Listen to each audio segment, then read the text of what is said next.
Hi, I'm Bishop Joseph Garlington. I think you would probably remember me from a couple of days ago. Today is Friday. This is the day before I go on my vacation with my wife, and we are going to enjoy ourselves. It's been a very, very busy week, a very busy month, a very busy year, and I can't imagine that it would be any different than it would be for most of you. So let's talk about rest, R-E-S-T. A friend of mine was getting ready to go on a vacation, and he was thinking, well, should I take phone calls? Should I do emails? And I said, one of the key words in vacation is the word vacate, which is a verb. Vacation is an expression of something that you're doing because you've stopped doing something else. And I wanted to read a passage of scripture for you just to set the tone of where we're going to be in our talk this week and in the next weeks to come, because actually you're not going to hear a whole lot from me because I'm going to take some time, sit in the sun, S-O-N and S-U-N, with my beloved. I'm at Matthew 11, and I'm at verse 25, New American Standard Bible. At that time, Jesus said, I don't want to read that passage. Here's the part that I want. It's in verse 28. Come to me, all who are weary and heavy laden, and I will give you rest. Take my yoke upon you and learn from me, for I am gentle and humble in heart, and you will find rest for your souls. For my yoke is easy and my burden is light.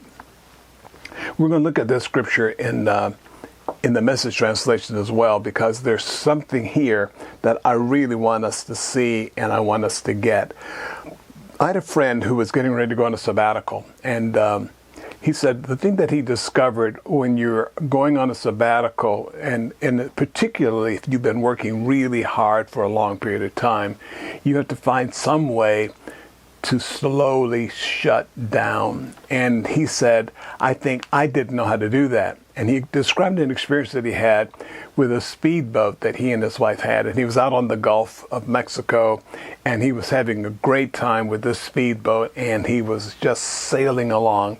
And all of a sudden, for some reason, he says behind him, as he was just moving really fast, that particular boat was spewing up a plume of water. So you could see this plume of water going up in the air, and it's following him. And I think you can imagine that picture. He says suddenly the boat engine stopped. He says when the boat stopped, that plume of water that was following him caught up with him, and it drenched them in the boat.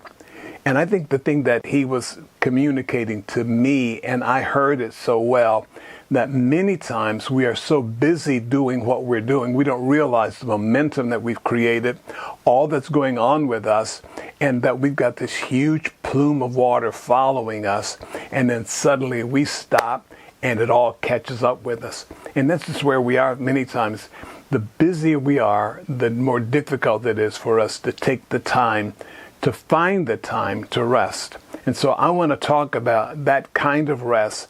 And Jesus speaks of it in this passage in two ways. Notice, please. He says, come to me, all who are weary and heavy laden, and I will give you rest. Notice the first phrase. He says, I will give you rest.